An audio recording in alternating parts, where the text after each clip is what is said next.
రాజధాని నగరానికి ముఖద్వారంగా ఉన్నటువంటి మంగళగిరి నియోజకవర్గ ప్రాంతానికి మంచి భవిష్యత్తు ఉందన్నారు రాష్ట్ర ఐటీ విద్యాశాఖ మంత్రి నారా లోకేష్ గారు. ఈరోజు ఉదయం బైపాస్ రోడ్డు దగ్గర లక్ష్మీ గ్రూప్ ఆధ్వర్యంలో ఏర్పాటు చేసినటువంటి టాటా హిటాసీ డీలర్షిప్ షోరూమ్ను ఆయన ప్రారంభించారు. ఈ సందర్భంగా మాట్లాడుతూ భవిష్యత్తులో ఈ ప్రాంతంలో ఉపాధి అవకాశాలు ఎక్కువగా రానున్నాయి. కారణం ప్రైవేట్ సంస్థలు కూడా ఇక్కడ పెట్టుబడులు పెట్టడానికి ఆసక్తి చూపిస్తున్నారు.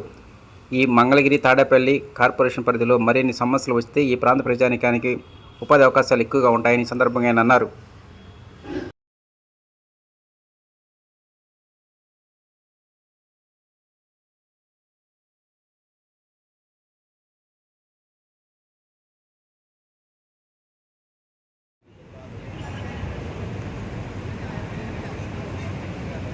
Next nominee for Mr.